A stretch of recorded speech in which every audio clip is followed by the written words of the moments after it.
Hello, fans and friends, and welcome back to the DSN Fantasy Factory. We are here this week for another tier list, and what is most important is we are covering the most important position on the field, quarterback. We are going to be discussing, for fantasy purposes, going into your fantasy drafts, the tier list of what makes a good quarterback for your fantasy team. So let's not waffle around, let's get into it. So, we are going to start off here by presenting our list. So we have our tiers for this week.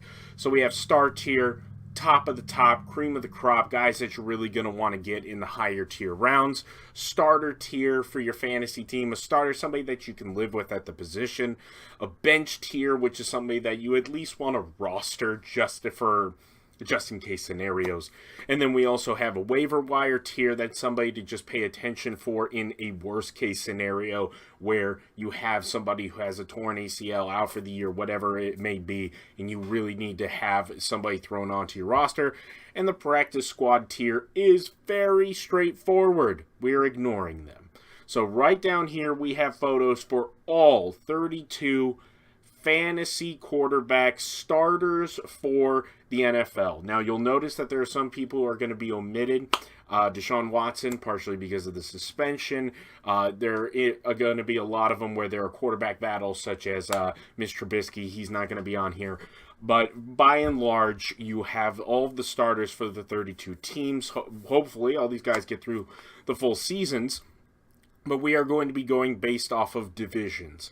So we're going to do this right in order. We're not going to waste any more time, and we're going to get into it. And we're going to be starting off with one of the most controversial quarterbacks within the NFL, and that is Baker Mayfield. Where does Baker Mayfield go on this list? I am putting him on a practice squad tier, and the reason why is because Baker Mayfield is on an offense that already is not very, very talented. If Christian McCaffrey gets hurt again, all of a sudden his points per week are going to be dropping pretty heftily.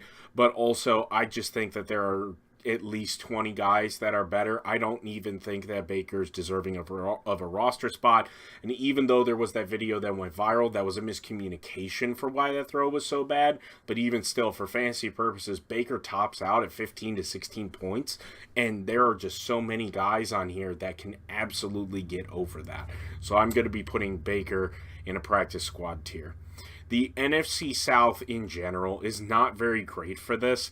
And so Marcus Mariota, I am also putting as a practice squad tier. He actually has a higher ceiling than what Baker Mayfield has, but not by much. And it's primarily for if he ever decides to scramble, he may get 1, 2, 3 rushing touchdowns. Also, there is that Desmond Ridder shadow that's behind him, and we don't know how long Marcus Mariota is actually going to be the starter for a team that is projected to be pretty bad.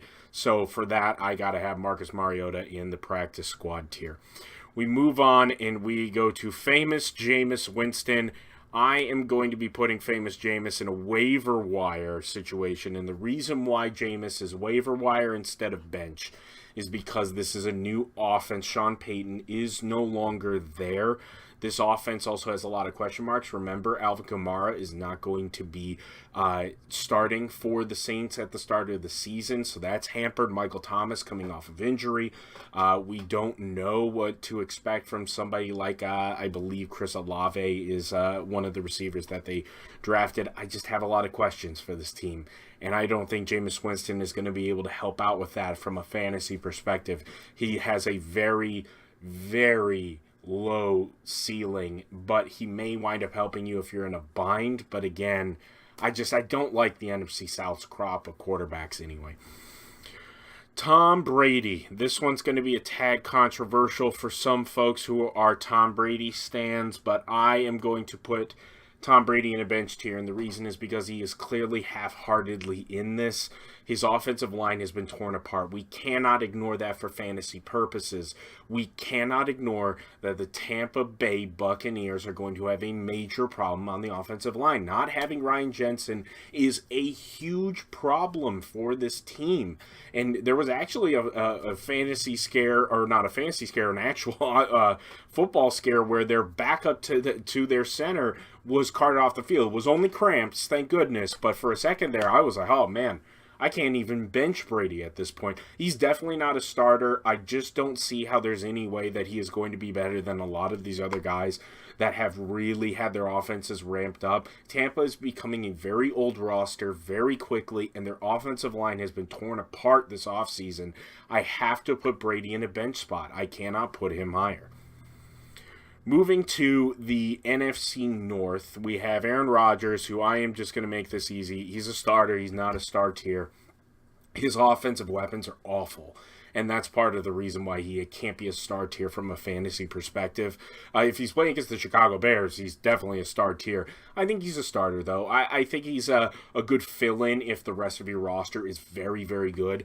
However, just with all the off-field drama that he's had and the fact that the Packers have done nothing to give him any semblance of weapons, he's still going to get his 20, 25-point weeks.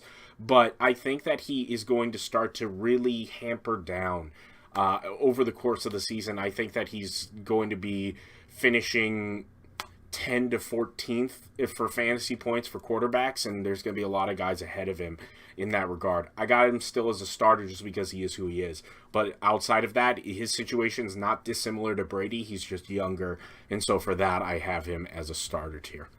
Justin Fields, that's a practice squad tier. I'm actually going to order these by within each tier because these are going to get full really quickly. I have Justin Fields ahead of Baker Mayfield just for the fact that he does have the mobility. I promise, though, as a Chicago Bears fan myself, trust me on this, you want nothing to do with him. You want nothing to do with him. He already looks like he's starting to have a bit of the yips. He's having overthrows, and the offensive line is a real question for Chicago. I am worried, not only as a fan of the team, but for fantasy purposes, I do not see any possible way in the first year of a new offensive system with a coach who is not an offensive guru, even though Matt Nagy was alleged as well and was awful also.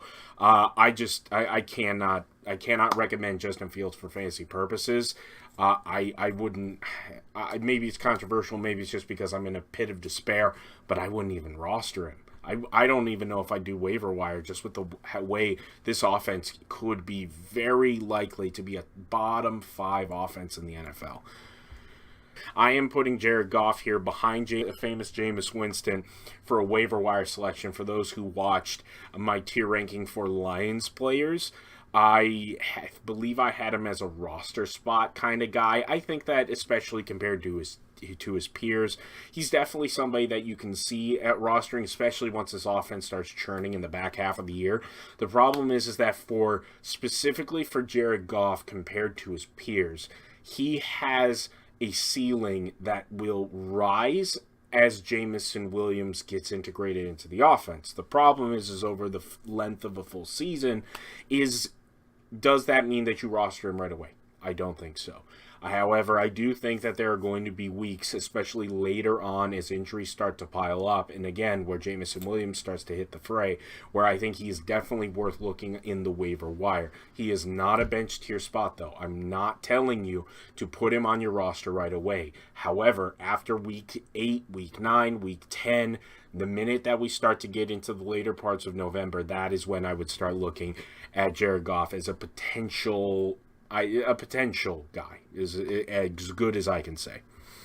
Kirk Cousins. I have Kirk Cousins as a bench spot ahead of Brady, and that was part of the guys I was alluding to before. He just has better weapons overall. I mean, Justin Jefferson is projected to be a top 3 fantasy wide receiver. Kirk is getting his yards.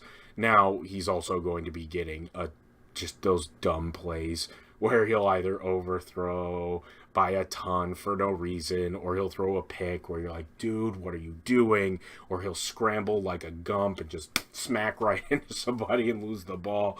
He's going to have those moments. So he's definitely on your bench as your backup, is I guess what I would say. If you're putting him in a starter position, that's where I get a little concerned, especially with the growth of some of the guys later on down the list. So that takes care of the NFC North. We've gone through the NFC South, the NFC North. Now we're going to be going on to the NFC East. And the NFC East is a wild bag, to say the least. Carson Wentz is somebody who I am going to be putting at the top here of the waiver wire list. He is not worth a roster spot just because we have so many question marks about the Washington Commanders offense. However, Carson Wentz was surprisingly low in terms of the mistakes. The problem is that his offense around him, we just don't know what it's going to look like. Carson Wentz seems to be a guy that nobody in the NFL really wants. He's being passed around like a paper bag at this point, and for that purpose, that gives me pause. It was, even though he seemed to be doing fine in Indianapolis with really poor weapons, and yeah, he has scary Terry McLaurin now, I don't know. I just don't know. And for that purpose, I don't know if I'm going to be able to say that you can bench him, especially compared to some of the other guys. Dak Prescott is somebody that I am controversially actually going to be putting as the top of a bench tier spot, and the reason for that is he lost a lot of his offensive firepower. We don't know when Michael Gallup's going to be coming back. Amari Cooper was somebody that he had a really nice rapport with, and while CeeDee Lamb is going to be seeing a ton of targets, Jalen Tolbert is somebody who looks to be kind of hitting into the fray there, and then you obviously have Dalton Schultz as well. I don't know. I have serious concerns about the Dallas Cowboys competitively this year. It feels like they're going to be dropping off in the last year of Mike McCarthy. And for that, I cannot have the confidence in Dak to say that he's a starter. He is on the top of this bench tier spot for a reason. And there may be later on down the list when I'm thinking about it, maybe I move him into the bottom of a starter tier position, but he's right there. He's worth a roster spot and would be a very nice backup to have. But we don't know what Dallas is going to look like, especially if Ezekiel Elliott kind of drops off as we expect him to. Maybe the introduction of Tony Pollard into more of a full-time spot can really wind up helping him out, having that spell back for him. But for Dak Prescott, for now, I have to have him in the bench tier slot. Jalen Hurts is going to be somebody who I also am going to have in a bench tier spot. I am actually going to have him below Kirk because his decision making is on Kirk's level a little bit worse, though. Because he is a runner, he is much more susceptible to having fumbles. The other thing about it is that if you compare weapons, Jalen Hurts' weapons are just nowhere near as good as Kirk Cousins' are.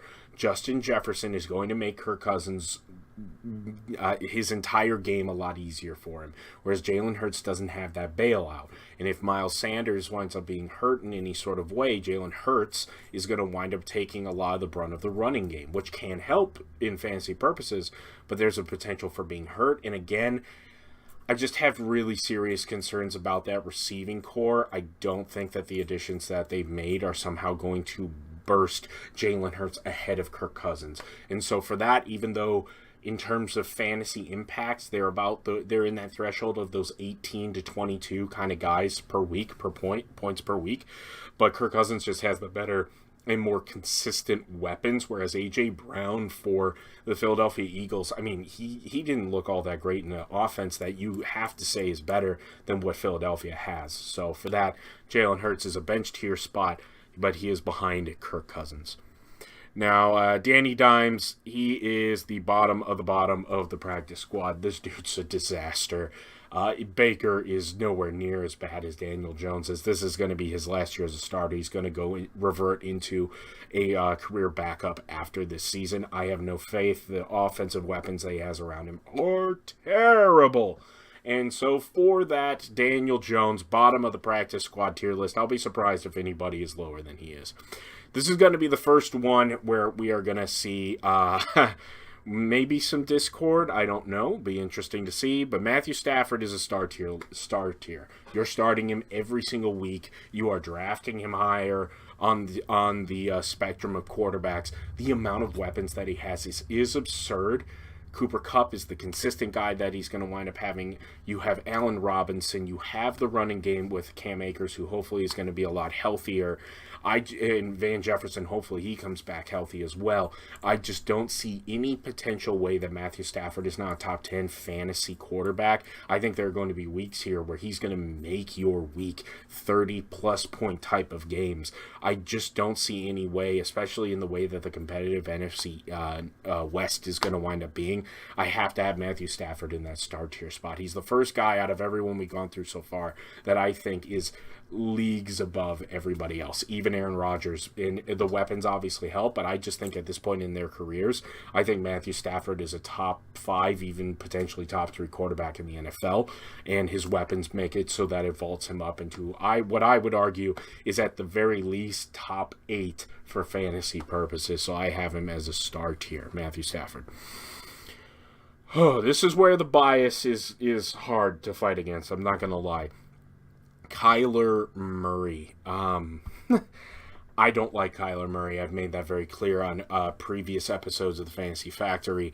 I don't like the immaturity that Kyler Murray has. I can't be biased, though. He definitely has weapons around him. He's going to be running around. I think that he's, especially after the later parts of November, after Thanksgiving, somebody's going to help you out in the playoffs? Probably not. But I cannot have my bias cloud the fact that he is a starter. He's definitely above these guys here. He would be the top of the bench tier if I were to put him there, but I just can't do it. I'll be honest. I'm not rostering him at all. He's for you guys if you want that. Also, keep in mind that DeAndre Hopkins is going to be out for a first portion of the season as well.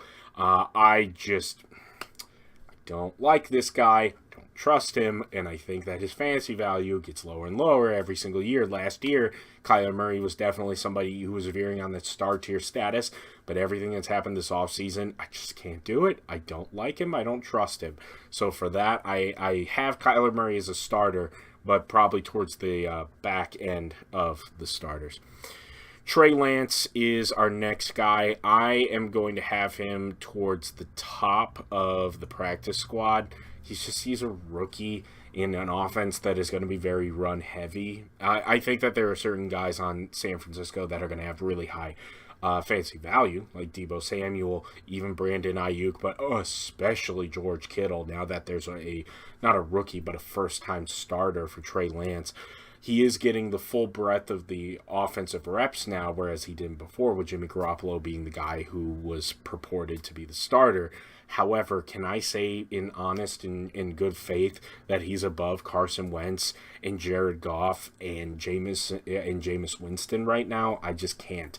I just don't really perceive any way that he's going to wind up being consistently over that 18.5, 19 points per game. It really feels like he's going to be much more of a game manager, maybe even more so than Garoppolo was. So Garoppolo and him basically are each other at this point in their careers. He could blow up like Mahomes did and make me look stupid, but at least for now, for drafting purposes, practice squad tier, high tier of that.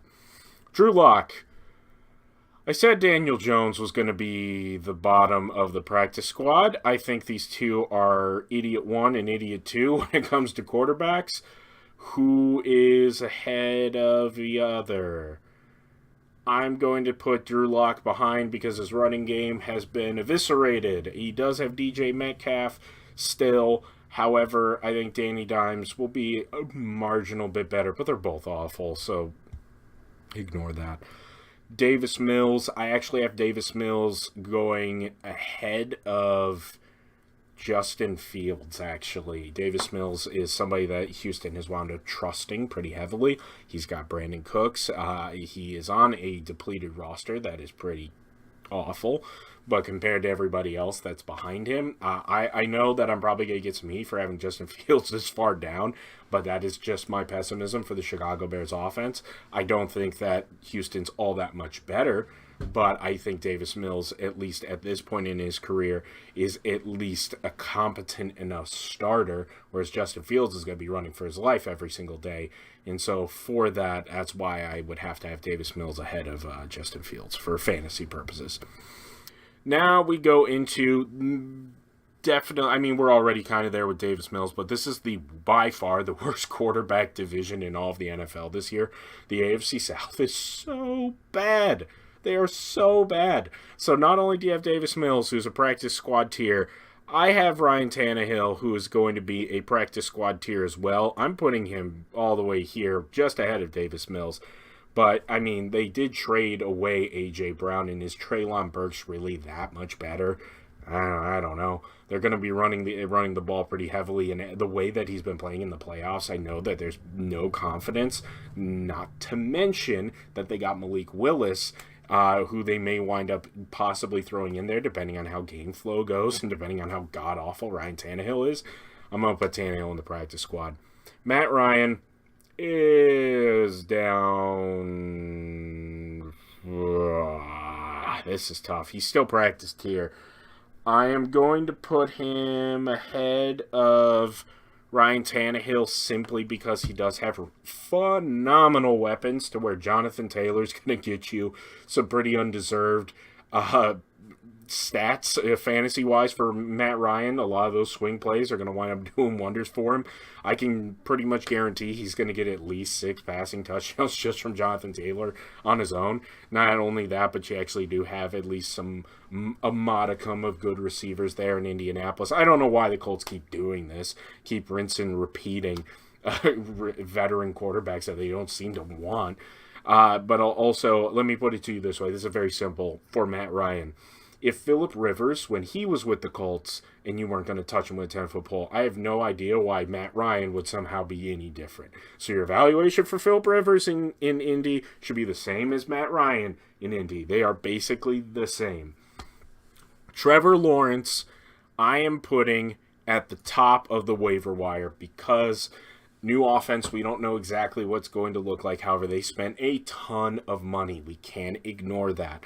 And on top of that, I just don't see any way that now that he doesn't have Urban Meyer, that he's going to be anywhere near as terrible. He was the number 1 overall pick, and by a landslide, everybody knew it was happening, and there is a reason for it. I don't think he's a bust. The reason why he was so awful last year was because he was in arguably the worst possible position for a rookie quarterback to be in. He is in a much more stable situation now with a roster that has been invested around him, and I really think that he's going to wind up showing out a few times this year where everybody's going to come back around to sunshine a little bit. So I got Trevor Lawrence top of the waiver wire tier. Then we have Josh Allen. This goes without question. Most mocks have him as the number 1 overall quarterback. I think that for fantasy purposes, he is definitely leaps and bounds ahead of everybody else. The question is whether or not he's worth how much he's going to cost, whether it's snake draft being high, potentially 2nd, 3rd round, crazy enough, maybe even 1st round, depending on if you have a super flex or not. But Josh Allen, I have him ahead of Matthew Stafford. His weapons are phenomenal. We know this. The other thing also is that Buffalo has no running game to speak of. Maybe that changes now that they got Mr. Cook as a backup to Devin Singletary this time. Isaiah Moss kind of dropped off, which is it's a shame. But, I mean, Josh Allen is going to be over 5,000 yards. He's going to be having a crazy amount of touchdowns, 40-plus, I would say, potentially.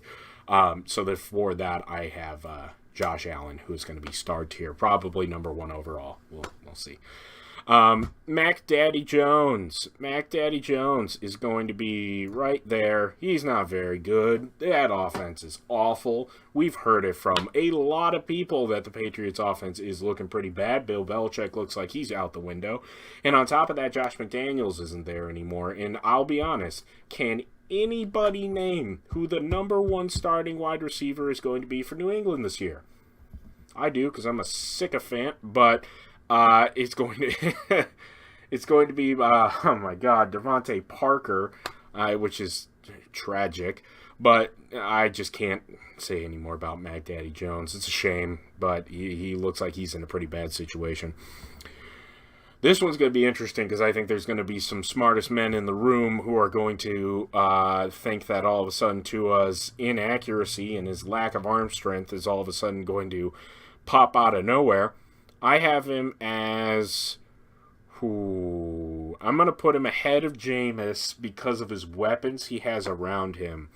But there is a hard ceiling to this guy. I just do not see any feasible way that he is consistently going to be in and out a guy that you can trust.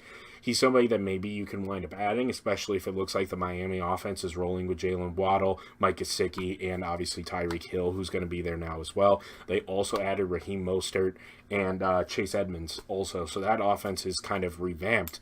However, I don't trust this dude at all. I don't trust him, and I probably never will. I am with a lot of other Miami fans who have had real concerns with Tua. Everybody who was, oh, the Lions need to take him, the Lions need to take him. I don't know. Do you really think at this point, who would you rather have, Jared Goff or Tua? I don't think it's nearly as easy of an answer as some people make it out to be. And for fantasy purposes, I mean, Jared Goff has a top 5 NFL line, whereas Tua has a bunch of weapons around him and no arm talent to speak of for it. Jared Goff may have small hands, but at least he's gone to a Super Bowl. I mean, Tua did what? He threw a bomb off of broken coverage in a national title game, and that's his claim to fame? I'm sorry. I have to have Tua as a waiver wire type of guy. Now we move on to the last of the AFC East with the mad lad Zach Wilson. Yes, he is hurt. His offense is, however, still terrible. His weapons may be at least a little better. However, I am going to be putting him behind Davis Mills. I just don't really see any feasible way that even after he gets over the injuries that he's somebody you're going to want to roster. Wow, this practice squad list is really full. That's interesting. However, these last 2 divisions are where we're going to start seeing a lot more upstream votes. So I know we've wasted a lot of time on practice tier, guys. But now we got Kenny Pickett. Kenny Pickett I'm going to be putting behind Tua, in front of Jameis, just because he is still on the Steelers, with the Steelers' offense being what it is. I mean, we saw the preseason throw that he had to George Pickens. Looked awesome. However, I still do have some serious concerns with having a rookie and trusting in them for your fantasy. I just really don't see any feasible way that he's going to be able to outgun the production that Tua's just going to have with the weapons around him, and Jared Goff just with the consistency of offense he'll have around him. And so for that, I am going to have Kenny Pickett in the waiver wire slot.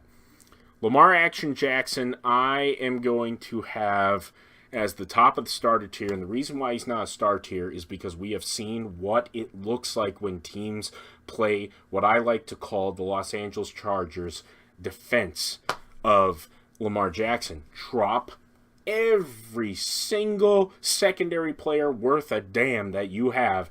Play them in nickel or even in the dime packages and just keep him in the box. Let him throw. He doesn't have Hollywood Brown anymore. J.K. Dobbins hopefully is going to be better, but if he is, that means less running for Lamar. But even more so, I just don't see it from everybody else who says, oh, he's a superstar, oh, he's great. The quarterbacks primarily still, I mean, Josh Allen's value as a fantasy quarterback is the fact that he tosses the rock phenomenally. His accuracy has skyrocketed. Can we really argue that Lamar Jackson is better as a passer from his MVP season? I don't think so. And his weapons have gotten worse as well. And if his running game is improved, you know that coaching staff is not stupid. John Harbaugh is going to take the ball out of his hands to make sure that he just doesn't die off the rack from running 20, 30 times a game. And so for that, he is a starter tier. He has the highest ceiling by far of anybody who's going to be in the starting tier slot. But at the same time, I really have serious concerns about those weeks where he's going to bottom out. He's going to be playing against phenomenal defenses, especially in the AFC and in the AFC North. Just the grittiness that's going to come with it. I have very, very serious concerns about that. Now, I don't have Deshaun Watson on here for, I believe, if it's 8 games, he still is going to be a waiver wire / bench player anyway. We know that. But there is a chance that the NFL, when they appeal for the full year suspension, and then there's no point.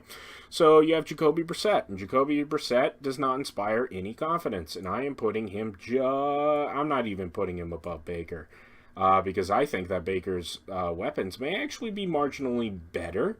The Cleveland Browns receiving core is being led by DPJ now, if memory serves. Yeah, because they don't have OBJ, and Jarvis Landry is now in New Orleans. So yeah, DPJ.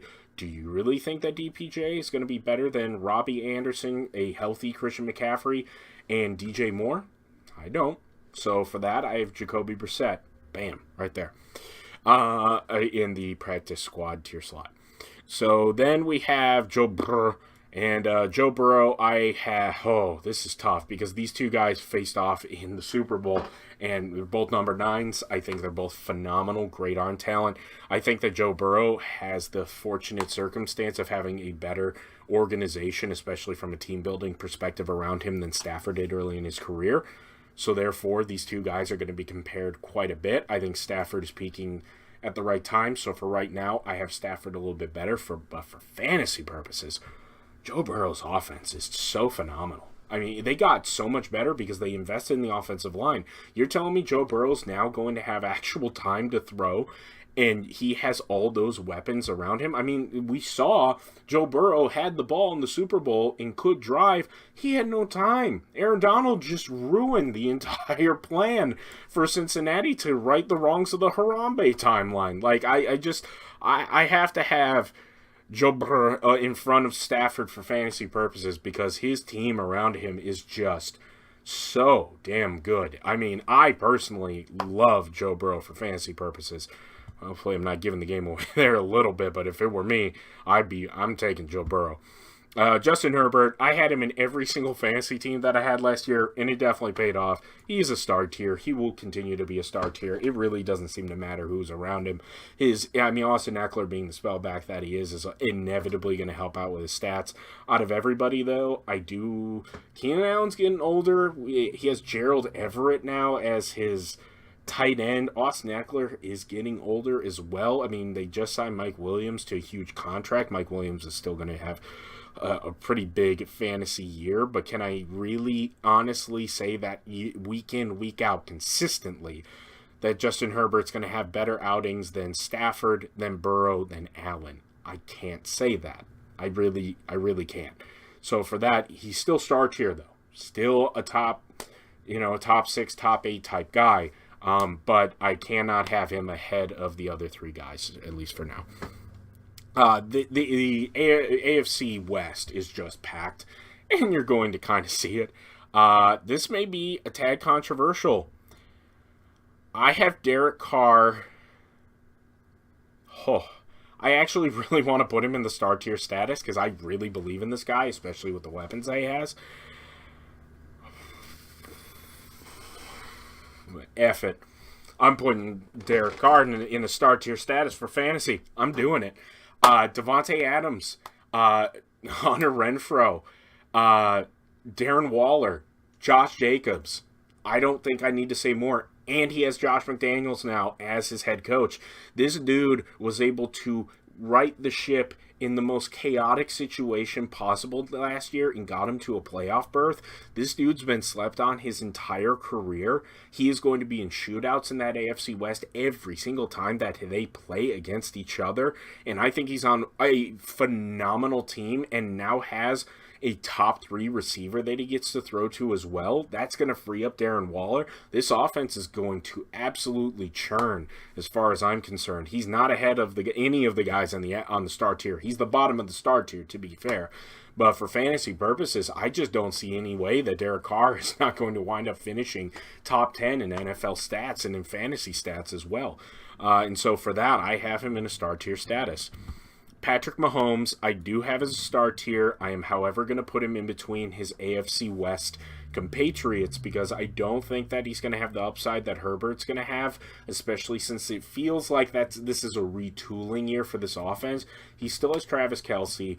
We don't really know about Clyde Edwards-Helaire if he really is the back that we thought he was going to be. Sky Moore is going to be somebody that in 2 to 3 years we're going to be like, oh man, he's a new Tyreek Hill. Look at this offense. But for now, I don't know if Juju Smith-Schuster really incites a whole lot of confidence. However, just by his ability and being who he is, that is why he's ahead of Derek Carr.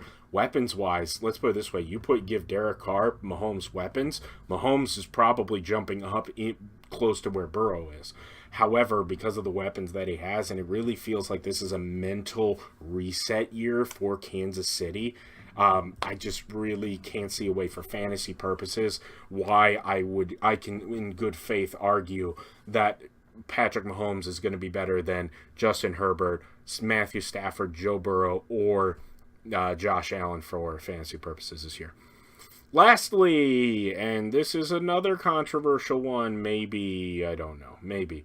I am going to be putting Russell Wilson in a star tier status. The offense that he's on now, everybody for the longest time has known about him being in Seattle, and everybody's going to argue, I know you are, I know you're out there, that, oh yeah, DJ Metcalf and Tyler Lockett and, oh my God, the guy from the Saints, Jimmy Graham for a little while. That was fine. He also had an offensive line that seemed to make it their mission to ruin this man's career in a running game that was abhorrent at best after Marshawn Lynch left. He comes into a situation with a roster that is already ready-made. The only real problem that's been kind of going on for him, number one, losing Noah Fant definitely hurts. But if that's what it costs for Denver to get Russell Wilson, obviously it's worth it. But that does suck that he doesn't have Noah Fant. However, losing, it hurts so bad for Tim Patrick to be out, because Tim Patrick was going to serve as a Van Jefferson kind of player for Russ. But it's mile high, and he has the best deep ball in accuracy and just the way that he throws the deep ball. Russ is phenomenal at that, and you throw him into mile high, and he's going to have the type of season that Peyton Manning had when he came off the neck injury to mile high. His weapons are nowhere near as good. Very sadly, because of all the tragedy and idiocy that's been going around. I mean, Jerry Jeudy being an absolute dumbass doesn't help. But Cortland Sutton is still going to be there. KJ Hamler is still there. And then you have Albert Okongwongbam, or whatever his name is. And then you have a dual-headed running back system that's real solid. Melvin Gordon was, for fantasy purposes and just in general, he was really good last year, surprisingly. Everybody thinks Javonte Williams is going to be kind of on the up and up, and I fully suspect that. But, I mean, Melvin Gordon is still, surprisingly, a solid enough running back. And so for that, I have Russell Wilson ahead of Mahomes and ahead of Derek Carr. Carr, out of all of these AFC West guys, has the best weapons. Russ obviously has the best situation. Justin Herbert, it has the best kind of ability from fantasy perspective. And Patrick Mahomes is just having himself a down year, but even then he's still in a star tier status. So that is our 32 quarterbacks ranked on the tier list. So I think if you land any of these 7 star tier guys, I think that you are golden. Your starters, you got basically all the quarterbacks who I'm not super fans of. You could make arguments for all 3 into the star tier status. I wouldn't argue that per se. For example, I don't think there's an argument for Lamar Jackson ahead of Derek Carr based on weapons alone.